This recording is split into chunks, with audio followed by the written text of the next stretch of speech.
venir a cada rato por acá para hacerte la visita. Bueno, hace 20 días, ¿cierto? Veíamos que era la salvación, ¿cierto? Aprendíamos que Dios nos hizo para alabanza y gloria de su nombre, es decir, que Él nos hizo con el propósito de que le adoráramos. Y que adorar es servir a Dios con nuestra vida, ¿cierto? Con todo lo que somos. Y que al hombre pecar, pues hubo una separación espiritual, hubo una muerte, ¿cierto? Porque muerte es separación, pero, ¿cierto? Dios hizo una promesa al hombre de que iba a haber una redención, o sea, una salvación, a través de una persona que iba a venir de la descendencia de la mujer. Esa persona es Jesucristo, quien daría su vida por todos nosotros, ¿cierto? Para que nosotros volviéramos a recuperar nuestra razón de existencia. Nosotros habíamos perdido nuestra razón de existencia, que era ser un ¿qué? Un adorador, ¿cierto? Nosotros habíamos perdido nuestra razón de existencia, que era un ¿qué? ¿Ser un qué? Un adorador, ¿cierto? Y adorar es servir a Dios con toda ¿qué? Con toda nuestra vida, eso. Entonces, hoy vamos a ver, ¿cierto? Que Dios quiere que nosotros recuperemos esa razón de ser. O sea, que Él quiere que volvamos a tener vida espiritual. Y yo les voy a preguntar precisamente a ustedes, ¿qué es para ustedes la vida? ¿Qué es para ti, Rosalba, la vida? ¿Alguna vez has pensado en definirla, en decir qué es?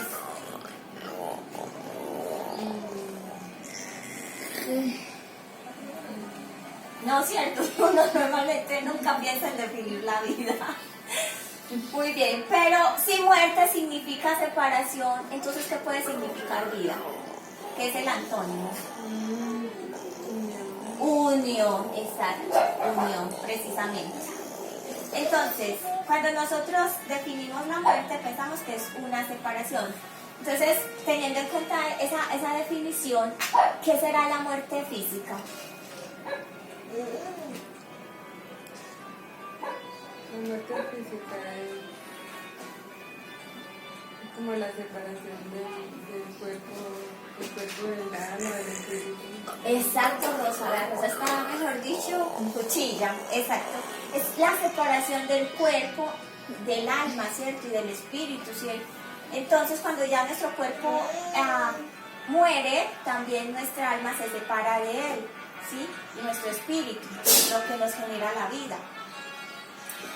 Ahora pensando no solo en la muerte física, sino en la muerte espiritual, ¿qué será entonces la muerte espiritual?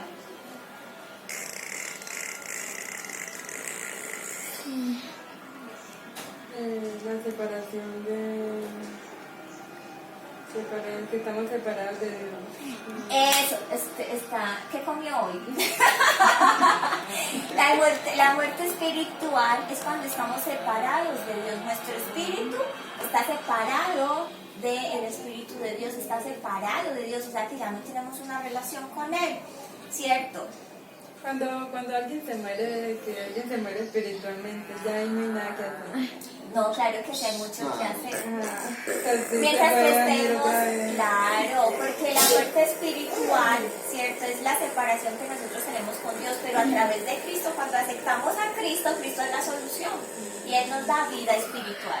El problema es que yo me muera físicamente, muerto espiritualmente. ¿Sí me hago entender? Aceptar a Cristo y volvernos a unir con Dios. ¿Sí nos hacemos entender? Sí. Bueno. Entonces, ¿qué palabra en común nos puede ayudar a pensar en estos dos conceptos, entre lo físico y lo espiritual? ¿Qué palabra hay en común? Que la acabamos de mencionar. La muerte, ¿cierto? Muerte física y muerte espiritual, ¿sí? Solo que una va hacia la parte de nuestro cuerpo, alma y espíritu, y la otra va en cuanto a nuestra relación con Dios, ¿cierto? De nuestro espíritu separado de Dios. Ahora, muerte significa separación. ustedes sabían que Jesús comprendió perfectamente la muerte. O sea, el conocimiento que Jesús tenía de la muerte era mucho más avanzado que el que nosotros tenemos.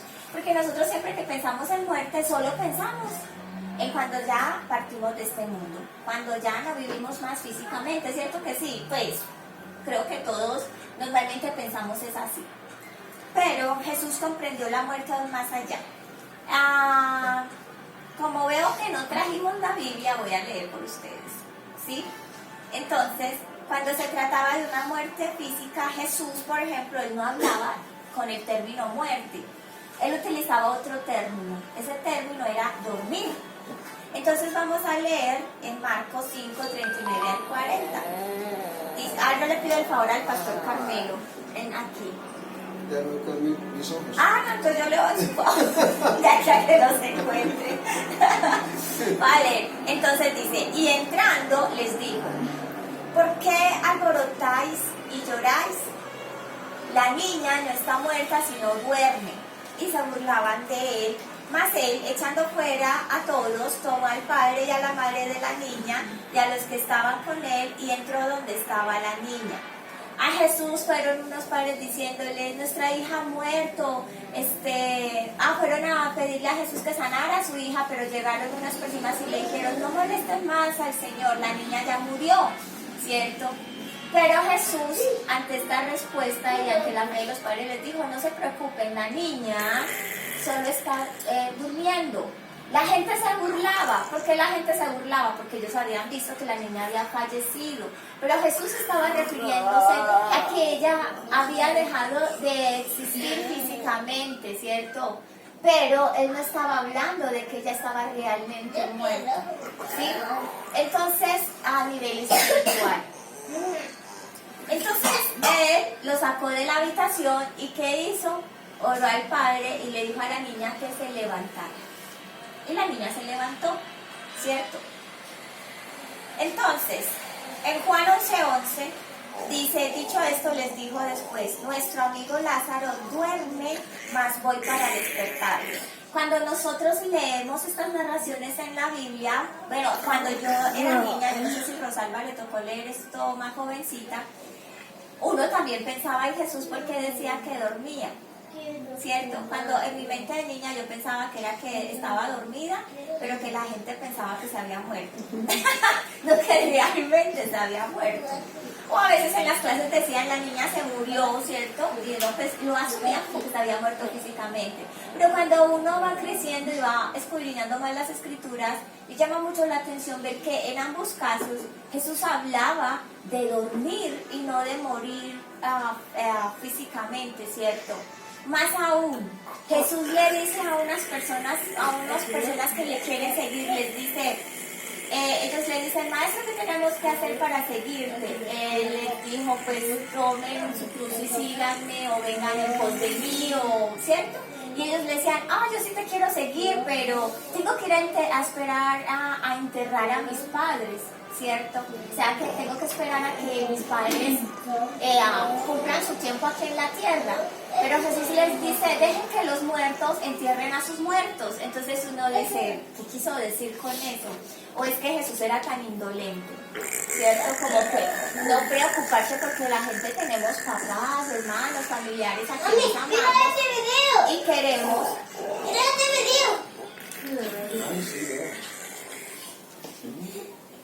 Y queremos pues a nuestros familiares, ¿sí? Pero no, Jesús se refería a dejen que las personas que están sin Dios, que están muertas espiritualmente, pues lleguen a su momento de morir físicamente y ustedes vengan y tengan vida espiritual, vengan y síganme, vengan y tengan una relación con Dios. ¿Sí me está haciendo entender? Entonces ya uno lo comprende diferente, ¿sí? Por supuesto, Jesús no está diciendo que al seguirle a Él voy a dejar de preocuparme por mi familia. Él no está diciendo eso. Pero sí me está invitando a que yo le siga a Él, a que yo haga las cosas que Él hace, ¿cierto? Para tener una vida espiritual con Dios, una vida activa, no una vida espiritual, ¿sí? Hasta ahí voy bien, voy siendo clara.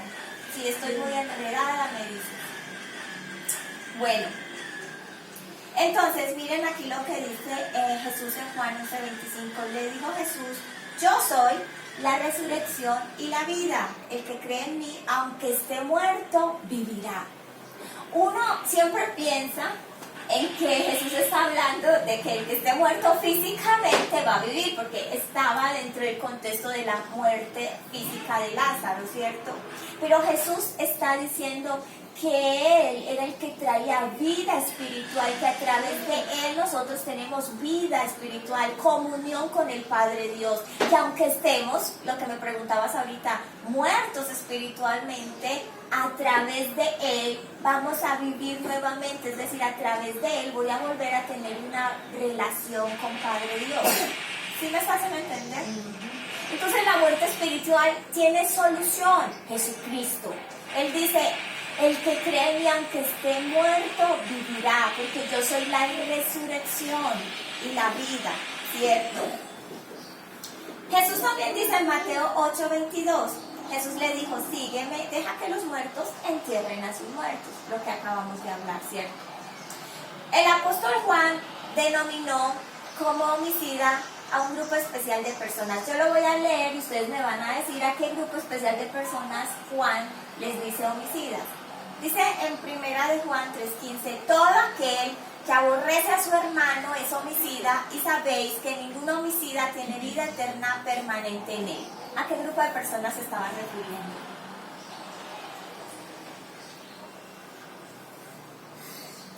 Ay, no, díganme lo que piensen, no importa. Todo aquel que aborrece a su hermano. Exacto.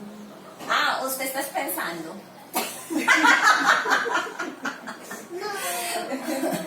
¿Qué piensas? O sea, ahí mismo lo dice, todos los que aborrecen a los demás. Yo sí he dicho que Rosalba hoy yo no sé qué comió. Muy bien. Las personas que aborrecemos a los demás, o sea, que odiamos a los demás, ¿qué pasa? Somos homicidas. ¿Y por qué Juan está diciendo que son homicidas? Un homicida es un asesino, ¿cierto? Alguien que mata. Pero él no se está refiriendo a una muerte física, sino a una muerte en cuanto a la relación con los demás.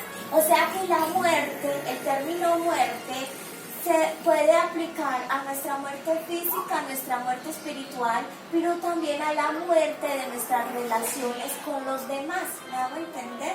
O sea, que si tú estás enojada con un familiar, pongamos un ejemplo, tú estás muy bien ahora con tu mamá, llega un momento en que por una circunstancia X se separan y se enojan y no se vuelven a hablar. ¿Cómo está su relación de madre e hija?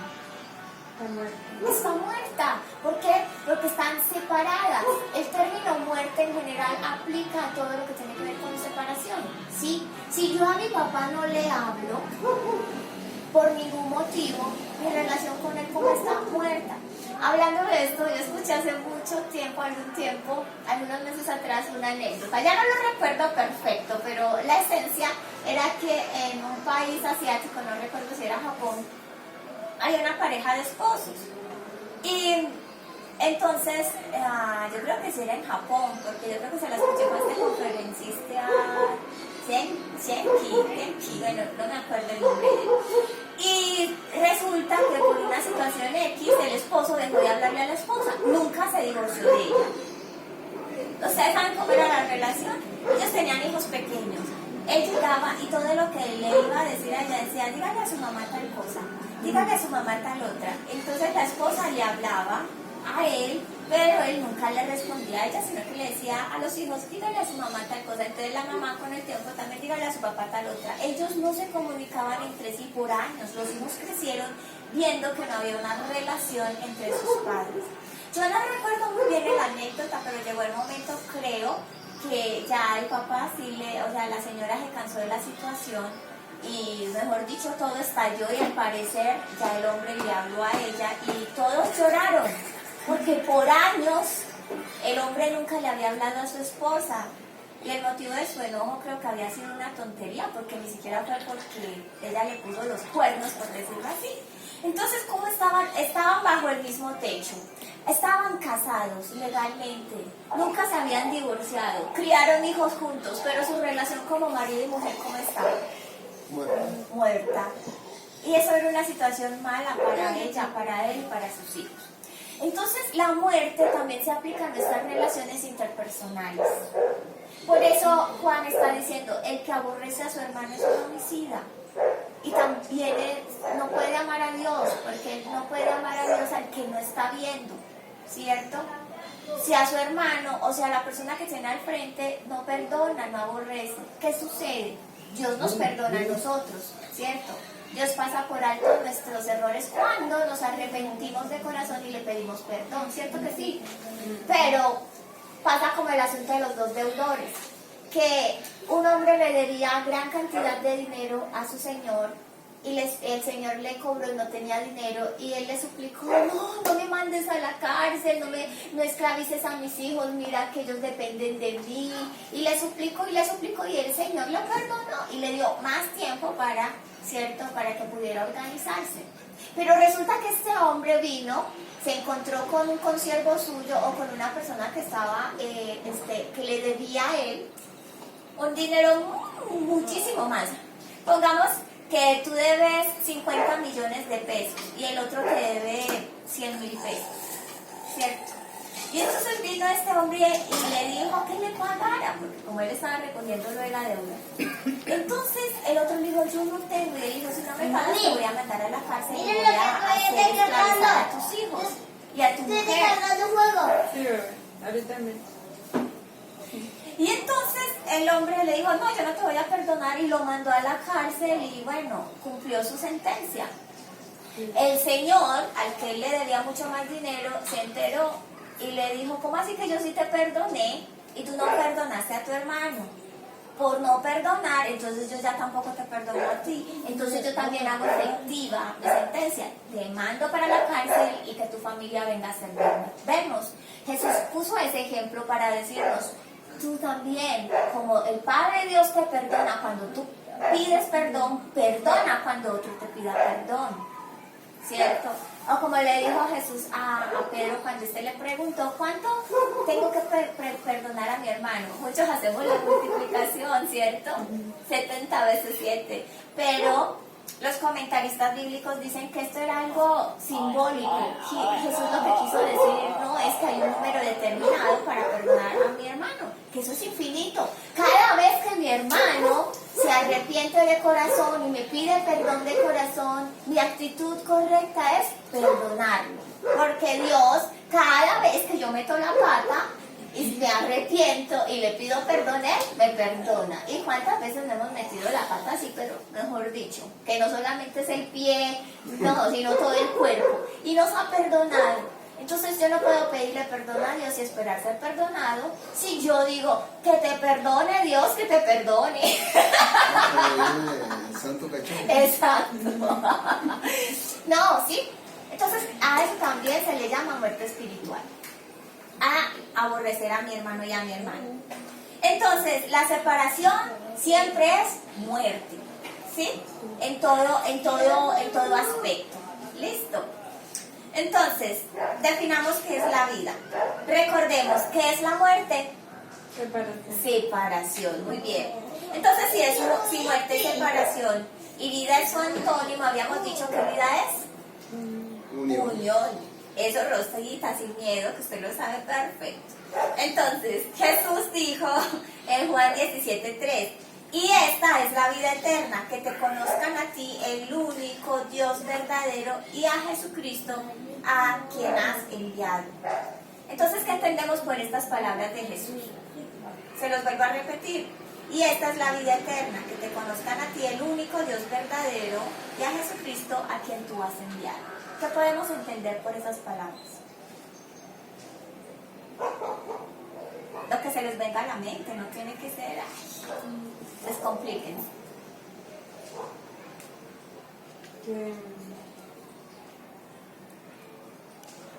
O sea que el que cree en él tiene vida eterna. Exacto, cierto. Él dice, y esta es la vida eterna, o sea, esto es el tener una unidad por siempre, ¿cierto? Con Dios. El que te conozcan a ti, o sea, el que nosotros conozcamos al Padre. ¿Y cómo conozco yo a una persona? Cuando no le hablo, cuando no sé nada de esa persona o cuando le conozco y tengo una relación cercana con ella. Cuando le conoce y tenemos relación cercana. Exacto. Entonces, si esta es la vida eterna, que te conozcan a ti, el único Dios verdadero. O sea, que la vida eterna quiere decir que yo tengo una relación tan cercana con Dios, que yo conozca quién es Dios, que yo conozca cómo actúa Dios, qué piensa Dios de mí. ¿Sí me hago entender? Ajá. Y a Jesucristo, ¿cierto? Y a Jesucristo a quien has enviado. Porque Jesús decía que le conocía a él, ¿cierto? Conocía al Padre Dios. Es decir, que a través de Jesucristo yo puedo tener una relación con Papá Dios. No es que Jesucristo sea Dios Padre, es que a través de Jesucristo puedo conocer a Dios Padre. ¿Sí me hago entender la diferencia? Entonces, si por ejemplo, pongamos un caso, tú eres Rosalba, Ángel es tu hijo, yo no te conozco a ti, pero digamos que Ángel tiene ya unos 15, 17 años, pero yo conozco a Ángel, tengo una amistad con Ángel, y Ángel me habla tan gráficamente de su mamá Rosalba, qué hace, cómo piensa. De alguna manera yo a quién estoy conociendo a través de Ángel. A Rosalba. A Rosalba, ¿cierto? ¿No les ha pasado que ustedes les hablan mucho de una persona que ustedes no conocen, que cuando conocen a esa persona es como si ya la distinguieran de cerca, como si ya la conocieran? Porque dicen, tú eres el famoso no sé qué, me contaron que a ti te gusta esto, y la otra persona, jaja, sí, así es, eso. Y entonces empiezas a tener una conversación libre con esa persona porque te han contado tanto de ella que le puedes decir, a mí me dijeron que usted hace esto, que usted hace aquello, que a usted le gusta esto y que usted no sé qué. Se quedaron cortos cuando me dijeron que tú eras muy bonito o no sé qué. Entonces nosotros ya como que de alguna manera conocemos a la otra persona, ¿cierto que sí? Por lo que nos narraron. A través de Cristo, a través de las palabras que Jesús dice, yo conozco quién es el Padre Dios, cómo piensa el Padre Dios y cuál es la voluntad de Él para mi vida, ¿cierto que sí? Jesús decía, esta es la vida eterna, que te conozcan a ti, Padre Dios, es decir, que yo tengo una relación con el Padre Dios, ¿cierto? Y a Jesucristo, a quien tú has enviado. ¿Cómo puedo yo tener una relación con el Padre Dios? A través de Jesucristo, ¿cierto? A quien Él envió. Entonces, en conclusión, vivir no es solo un asunto de respirar. Eso está claro, ¿cierto? Este acto no es solamente lo que me hace estar vivo. Esto me hace estar vivo físicamente, pero vivir es una cosa que trasciende en el tener una buena relación con el Padre Dios a través de Jesucristo, el tener una muy buena relación también con las personas que me rodean, el tener una buena relación conmigo mismo, ¿cierto?